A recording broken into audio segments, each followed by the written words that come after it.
তার জায়গায় বসে পড়েছে আর এদিকে ডেকোরেশনের কাজ চলছে। এই জায়গায় যা যা কত কি দিচ্ছে দেবং কর্মং পুত্রদায়কং।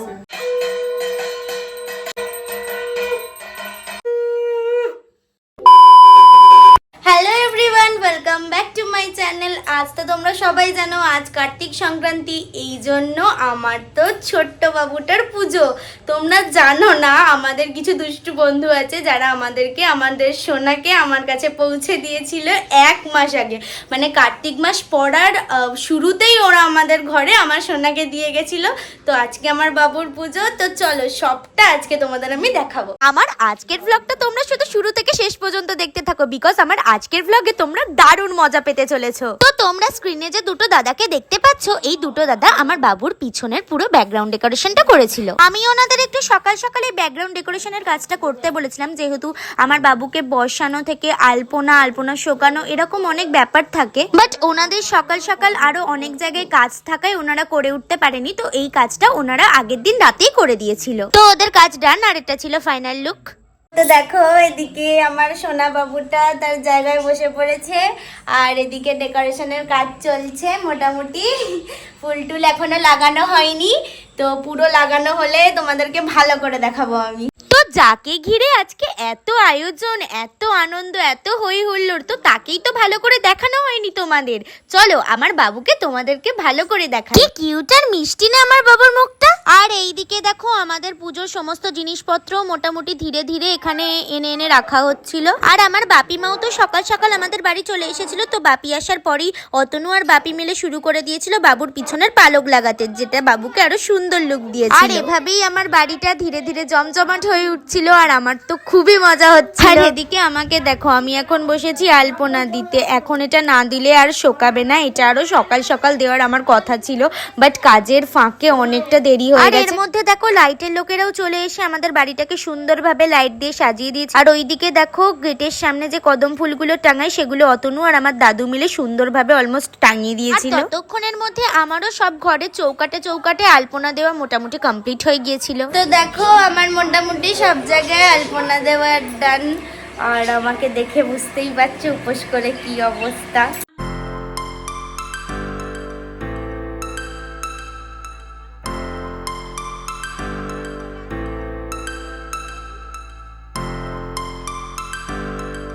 আর দেখো আমার সব ছোট ছোট বোনেরাও চলে এসেছিল, অনেকদিন পর তো ওদেরকে দেখছি, তো তাই আমিও ওদের সাথে খেলতে ব্যস্ত হয়ে গিয়েছিলাম। আর আমাদের ভাইপোকে দেখো, এমনিতেও বাড়িতে একা একাই থাকে, আর আজকে এত খেলার সঙ্গী সাথী পেয়েছে, সেই জন্য ও তো একেবারে খেলার মত।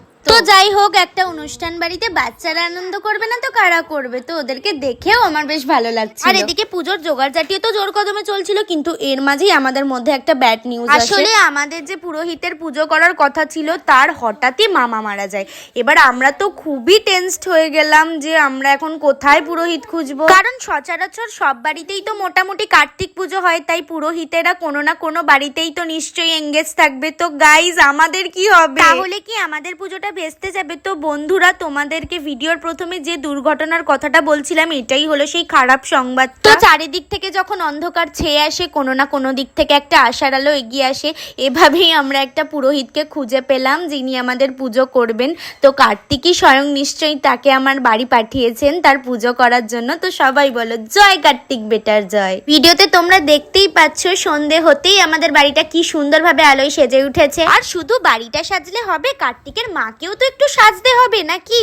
এই জন্য আমি তো একেবারে দুপুর থেকে রেডি হতে শুরু করে দিয়েছিলাম। কাজটা কেমন লাগছে তোমরা কিন্তু অবশ্যই জানিও। আর এদিকে আমার সোনাটাও তো সাজুগুজু করে একেবারে রেডি হয়ে গিয়েছিল, আর আমার সোনাকেও কেমন লাগছে তোমরা কিন্তু অবশ্যই জানিও। আর এদিকে কার্তিকের বাবাও তো পাঞ্জাবি পরে সুন্দরভাবে রেডি হয়ে গিয়েছিল। দেখো আমরা দুজনে রেডি হয়ে গিয়েছি, আর আমাদের বাবুও বসে পড়েছে।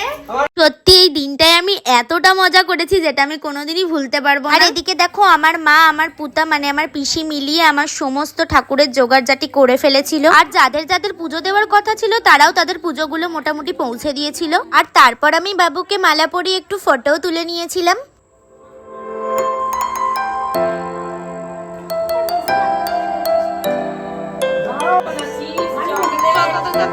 কত কি দিচ্ছে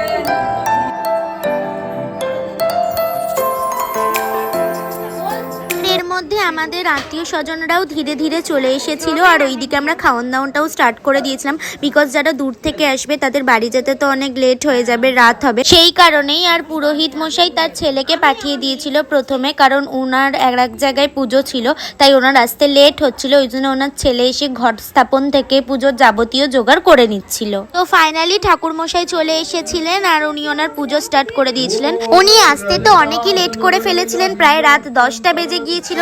এই জন্য আমাদের খুব ক্লোজ রিলেটিভস ছাড়া সব আত্মীয় স্বজনরাই মোটামুটি খাওয়া দাওয়া করে পুজো না দেখেই চলে গিয়েছিল। এরপর মা বাবাকে তো পুজোয় বসতে হয়, তাই আমরা দুজনেও পুজোয় বসে পড়েছিলাম। এরপরেই শুরু হয়েছিল আরতি। আরতি হতে হতে মোটামুটি রাত 1:30 বেজে গিয়েছিল। তারপরে আমরা আরতি শিক্ষা নিয়ে নিলাম আর সবশেষে আমরা দুজন মিলে কার্তিকের কাছে পুষ্পাঞ্জলি দিলাম আর তারপরেই শুরু হলো হোম।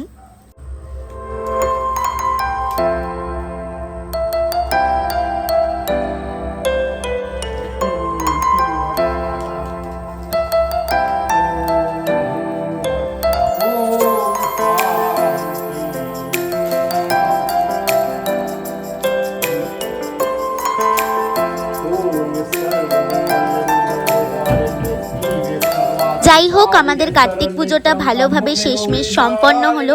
এরপরে আমরা সবাই মিলে চলে গিয়েছিলাম খাওয়া দাওয়া করতে। খাওয়া দাওয়ার ব্যবস্থাটা তো আমাদের ছাদেতেই আয়োজন করা হয়েছিল আর সারাদিন উপোস করে থেকে আমার তো কিছু খেতেই ভালো লাগছিল না। দুটো কচুরি আর ভেজিটেবল খেয়েই তো আমার হয়ে গিয়েছিল আর এদিকে রাতটাও অনেকটা হয়ে গিয়েছিল আর শরীরটাও একদম বইছিল না। তো চলো দেখা হচ্ছে তোমাদের সাথে কাল সকালে। A few moments later. কাল সমস্ত পুজো মিটতে তো অনেক রাত হয়ে গিয়েছিল।